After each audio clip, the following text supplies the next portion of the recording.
ከፈተ ዳቦና ሻይ ማለት ነው። ከዛ በጣም ገበያ ነበረው ፊት ለፊቱ ትምህርት ቤት ስለነበረ ከዛ አንደኛው መጣና አሪፍ በጣም በአሪፉ ከፊት ለፊቱ ከፈተበት። ከዛ ይሄ ሰውዬ ምን ሆነ? ሻይ ብቻ መሸጥ ጀመረ። ከዛ ሰዎች መጥተው ሲጠይቁት እንዴት ነው ቢዝነስ ብለው ሲጠይቁት እኔማ መንከሪያ ሁኜ ቀርቻለሁ አለ።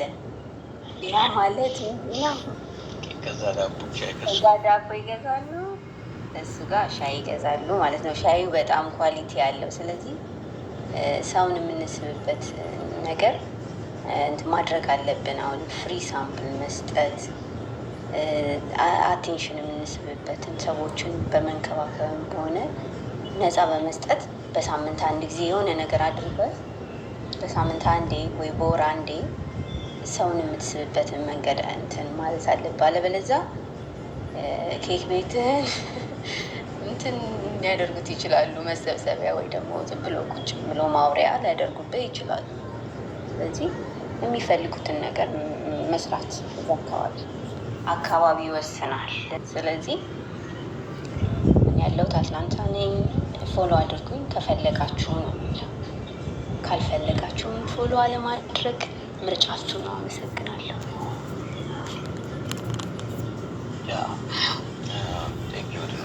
አሪፍ ምሳሌ ከጠቀሽው ለምን ባይዞ የከፈተበት ያልሽው ነገር ገርሞኛል። ከፈተበት ልክ ቢዝነስ ኮምፒቲሽን ላይ አንድ ቀን እናወራበታለን።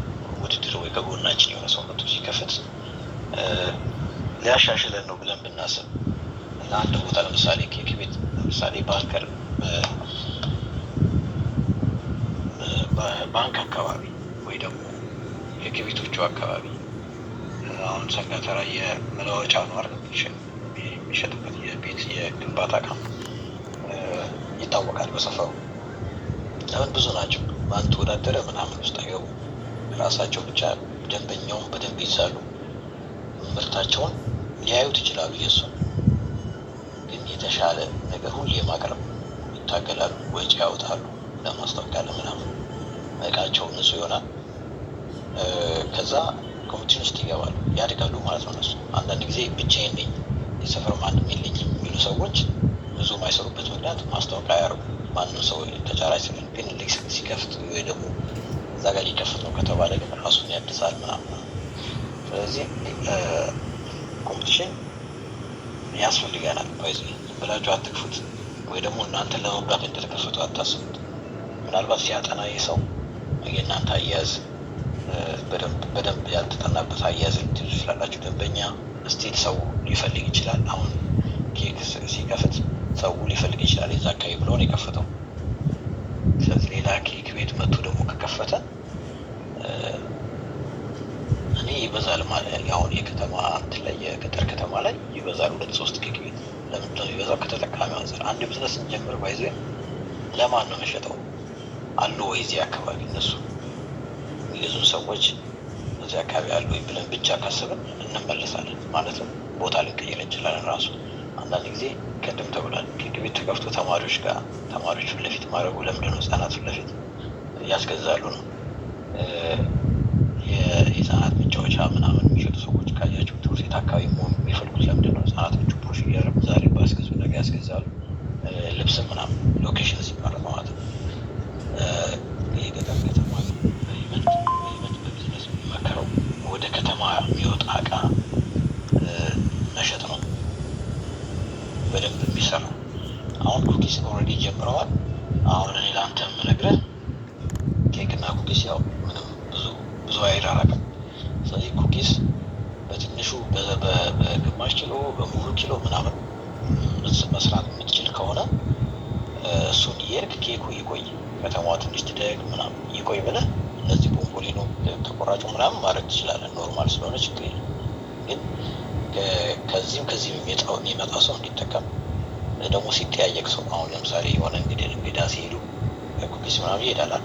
እሱን ይዘው እንዲሄዱ ምናምን እሱን ማመቻቸት ትችላለህ።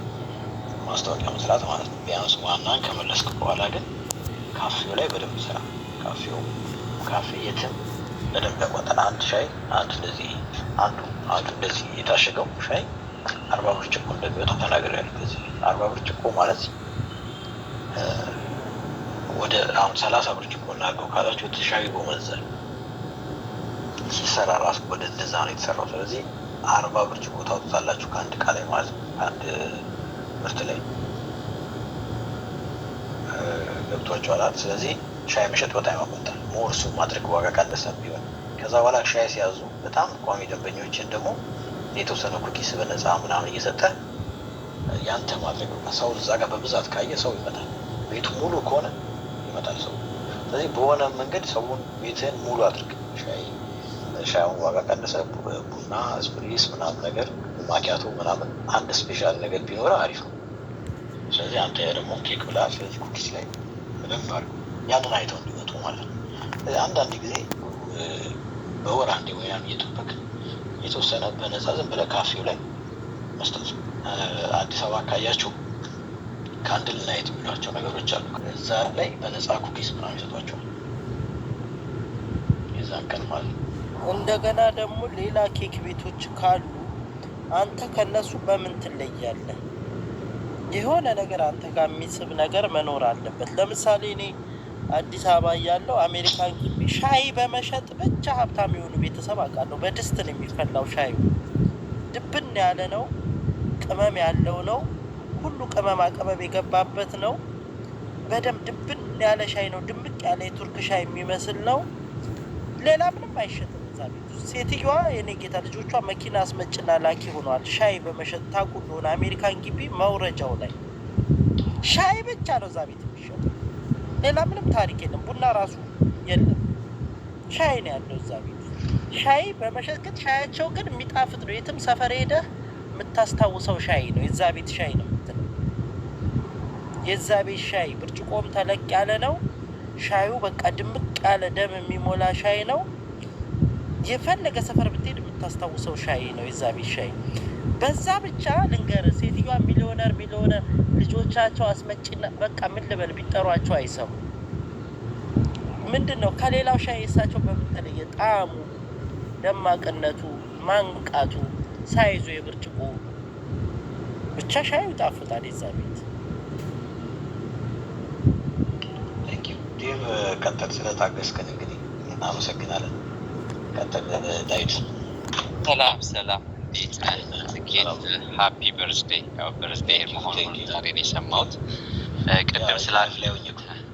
ቅድም ላነሳኸው ነገር የሆነ በቃ ቢዝነስም ራሱ ጀምረን እኔ ቢዝነስ ከፍቼ ቅድም ያሳወስከኝ ነገር ነበር። ቢዝነስ ራሱ ከፍቼ ቢዝነሴ ግን የምፈልገውን ያክል ርቀት ሊሄድልኝ ስላልቻለ እቃው ልሞላው ስላልቻልኩኝ ማታ ወደ 3 ሰዓት 4 ሰዓት ኤክስትራ ከጎኔ የነበረው ፒሳ ዴሊቨሪ ያደርግለት ነበር። ጀስት ኤክስትራ ገንዘብ አግኝቼ ያንን ሱቅ ለመሙላት ማለት ነው፣ ያን ነገር ለመሙላት እና እንኳንስ እንትን ሆነ ይሄ ገና በሐሳብ ያለ ቢዝነስ ራሱ ከጀመርክ በኋላ ራሱ የምትከፍለው ዋጋ አለ። ያንን ቢዝነስን ለማሳደግ ብድር እንኳን ባታገኝ ካጠገብ ያሉ ደግሞ የሚሰጡህ እንትን ነገር አለ። ሰዎች አሁን ያ ፒሳ ቤት ከኔ ዕቃ ይገዛል፣ ግን ስጠይቀው ሻክ ነው የሆነው። መጀመሪያ ይሄ ምናምን አለኝ። አይ የምፈልገው ሌቭል ላይ ስላልደረሰ ኤክስትራ ገንዘብ ፈልጋለሁ ዕቃ እንድሞላው ሱቄን እና ብትፈቅድልኝ ለ3 ሰዓት ለ4 ሰዓት ምናምን ስለው በደስታ ነው የተቀበለኝ፣ ስለሚያገኝም ጭምር ማለት ነው። እና ሱቄ ከተዘጋ በኋላ ራሱ 3 ሰዓት 4 ሰዓት ሄጄ እሱ ጋር ኤክስትራ ገንዘብ አገኝ ነበር ሱቁን ለመሙላት ማለት ነው። እና እሱን አስታወስከኝ እና በጣም ነው የማመሰግነው። ግን እንደምታደርገው ሁሉ ነው እያሳወስከኝ ነው። ወደኋላ ወደ 20 ዓመት ወደኋላ እየመለስከኝ ነው።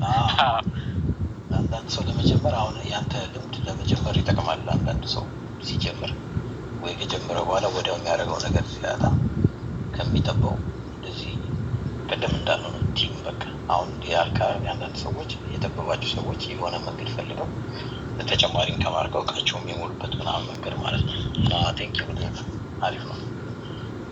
እንደዚህ ከሆነ ይዘን እንመጣለን ማለት ነው። የሚጠቀም ሀሳብ ቢሆን አንዳንዴ ቲክቶክ ላይ ምንድነው አገኙ አላገኙኝ ወይ ደግሞ ጠቀምኳቸው ምናምን ብለው የሚያሳስባልና እንደዚህ ስትል አሪፍ ነው። እንዲሁ ገኒ ዛሬ እንግዲህ ተሳክቶላት ገብታለች። ብዙ ቀን አርፍዳ ነው የምትመጣው። እንዴት ናችሁ? ወይ አንዴ ላስታውቅሽ ጊዜ አርፍዳ ነው የምትመጣው እና 10 ደቂቃ ሲቀር ነው የምትመጣው። እንደመጣች ነው ገዝቶ የምጠይቀው። አግኝታችኋት አታውቁም?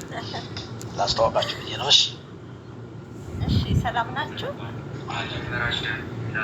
ልጨርስ ነው መሰለኝ። ሀፒ በርዝዴይ። አሁን ነው እንደገባሁ ያየሁት። አመሰግናለሁ።